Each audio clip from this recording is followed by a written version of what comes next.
اعوذ باللہ من الشیطان الرجیم بسم اللہ الرحمن الرحیم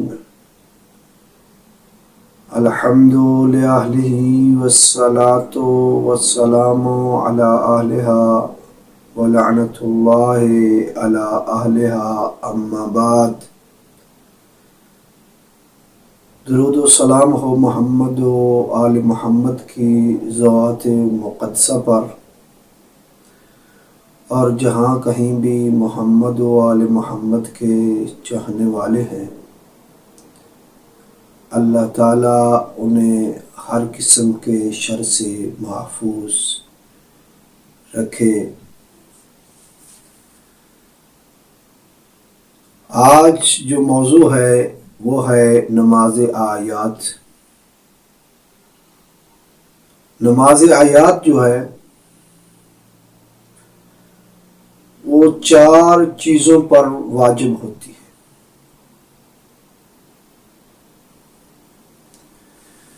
ان میں سے ایک جو نماز ہے جو واجب ہوتی جن چیزوں پر، اس کے لیے شرط بیان کی گئی ہے۔ دوسری جو ہے وہ بغیر شرط کے، جو بغیر شرط کے ہیں وہ 3 چیزیں ہیں۔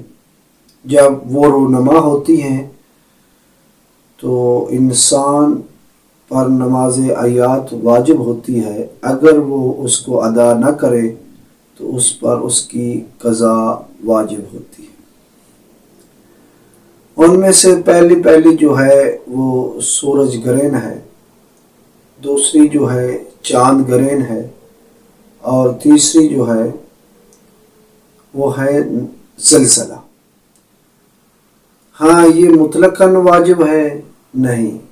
جس شہر میں یہ چیزیں واقع ہوتی ہیں اس شہر والوں پر اس کی قضا واجب ہوگی۔ جس شہر میں، جس ملک میں یہ چیز واقع نہیں ہوگی تو اس میں یہ واجب نہیں ہوگی۔ اور اس طرح یہ جو نمازیں، وہ چیزیں جو شرط کے ساتھ ہیں، وہ کوئی بھی جو زمینی ایک وبا ہے جس کے ساتھ انسان خوف زدہ ہو، یا آسمانی کوئی مصیبت نازل ہو تو اس سے لوگ خوف زدہ ہو جائیں، تو اس علاقے والوں پر، اس شخص پر یا ان لوگوں پر نماز آیات واجب ہوگی۔ مثلا وہ کون سی چیزیں ہیں؟ مثلا بجلی جو ہے کڑک ہے اس کی، اور وہ گرتی ہے اور اس سے لوگ خوف زدہ ہو جاتے ہیں، یا سیاہ یا سرخ جس علاقے میں آندھی آتی ہے، اس آندھی آنے کے بعد وہاں کے لوگ خوف زدہ ہو جاتے ہیں۔ اس طرح کوئی اور جو ہے دنیاوی اور آخرت کی جو مصیبت و وبا ہے جس کی وجہ سے لوگ خوف زدہ ہو جاتے ہیں، جو اللہ کی نشانیوں میں سے کوئی نشانی ہو، تو اس وقت بھی یہ نماز آیات واجب ہوتی ہے۔ ہم نے جو پہلے ذکر کیا ہے جو غیر مشروط ہے، اس میں یہ ہے کہ انسان نماز آیات جب اسے پتہ چل جائے ان چیزوں کا تو اس پر نماز آیات واجب ہے۔ لیکن اگر اس نے نہیں پڑھی اس وقت میں تو وہ گنہگار ہے اور اس کی وہ قضا جو ہے وہ ادا کرے گا۔ لیکن وہ سویا ہوا تھا، اسے خبر نہیں تھی، لیکن سورج گرہن یا چاند گرہن جو ہے وہ مکمل نہیں لگا تھا، جزوی تھا، تو اس وقت علماء نے فرمایا ہے کہ اس پر قضا واجب نہیں ہوگی۔ ہاں، اگر کامل سورج گرہن لگا ہوا تھا اور وہ سویا ہوا تھا تو اس پر اس کی قضا واجب ہوگی۔ جیسے اسے علم ہوگا تو اس کی قضا واجب ادا کرے گا۔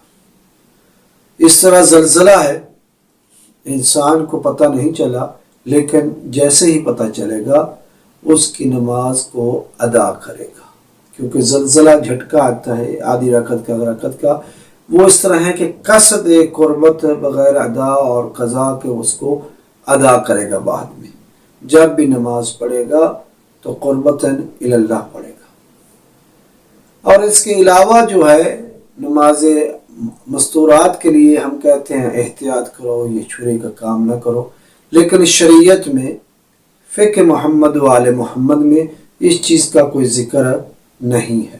ہاں یہ ہے کہ اگر یہ نشانی، یہ علامت ہو، سورج گرہن ہے، چاند گرہن ہے، تو اسلام یہ کہتا ہے کہ ہر شخص کا حق یہ ہے کہ جب تک سورج گرہن ہے وہ اللہ کی عبادت کرے، ذکر الہی میں مشغول رہے.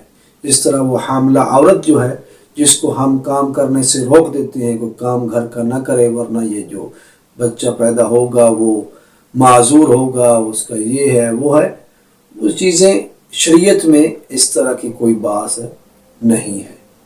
شریعت نے کہا ہے کہ اس وقت وہ عورت جو ہے کیونکہ استجاب دعا کا وقت ہے، اللہ کی ایک نشانی ظاہر ہو رہی ہے، تو اس کو نماز آیات پڑھنے کے بعد اللہ کا ذکر کرنا چاہیے. اہم شے کیا چیز ہے کہ یہ نماز آیات کا طریقہ کیا ہے. بہت سے مومنین سوال بھی کرتے ہیں کہ نماز آیات اگر واجب ہے تو کیسا واجب ہے؟ وہ اس طرح واجب ہے جس طرح نماز یومیہ واجب ہے، یہ بھی اس طرح واجب ہے، اگر نہیں ادا کی تو اس کی قضا واجب ہے. دوسرا اس کا طریقہ جو ہے وہ اس طرح ہے کہ اس کے ہر رکعت کے 5 رکوع ہیں. 2 رکعت نماز آیات ہوتی ہے اور اس میں ہر رکعت میں 5 رکوع ہوتے ہیں، لیکن اس میں یہ الحمد پڑھنی ہے پہلے، اس کے بعد دوسرا سورت جو پڑھنا ہے. اگر دوسرا سورت مکمل پڑھنا ہے تو پھر دوسرے رکوع سے جب رکوع سے کھڑے ہوں گے دوسری دفعہ پھر سورہ الحمد پڑھنی ہے، پھر دوسرا سورت پڑھنا ہے. اس طرح 5 دفعہ پڑھنا ہے.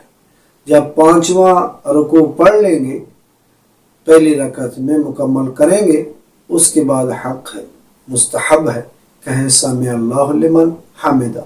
اور جو پہلے 4 رکوع ہیں فقط اس میں کھڑے ہوتے وقت بھی اللہ اکبر تکبیر کہیں، یہ بھی مستحب ہے، اگر نہ بھی کہیں تو نماز اس کی صحیح ہے.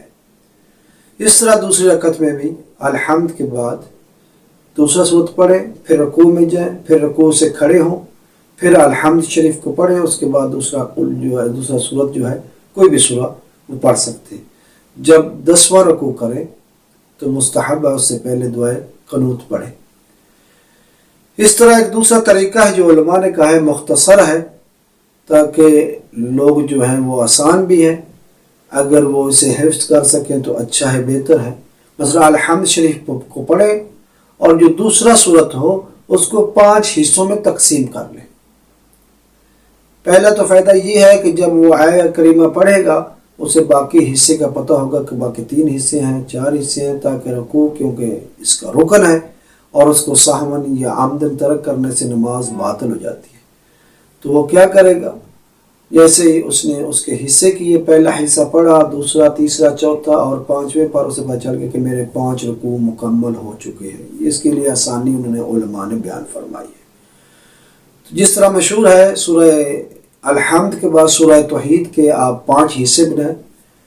پہلے رکوع سے پہلے الحمد کے بعد بسم اللہ الرحمن الرحیم پڑھیں، رکوع میں چلے جائیں. اب جب رکوع سے کھڑے ہوں گے تو اس وقت سورہ الحمد پڑھنے کی ضرورت نہیں ہے، بلکہ وہاں سے آگے شروع کریں گے قل هو اللہ احد کہیں اور رکوع میں چلے جائیں.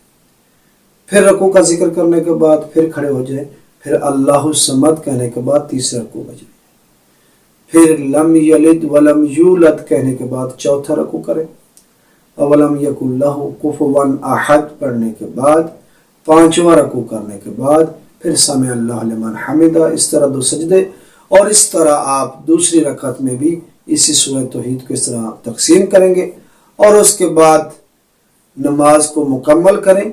اور اگر سورج گرہن ہے تو قرآن پاک کی تلاوت کریں یا اور کوئی ذکر کریں، یہ آپ کے لیے بہتر ہے، کیونکہ علماء نے اس کی جو فرامین معصومین علیہم الصلاۃ والسلام سے فرمایا ہے کہ اس کا فائدہ یہ ہے کہ جب آپ ذکر الہی میں مشغول ہوں گے تو اللہ تعالیٰ آپ کی دعا کو مستجاب کرے گا۔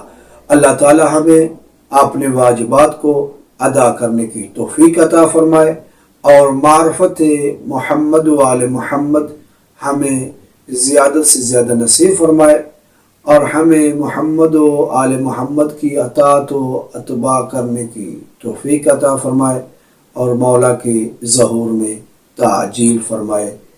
والحمد للہ رب العالمین۔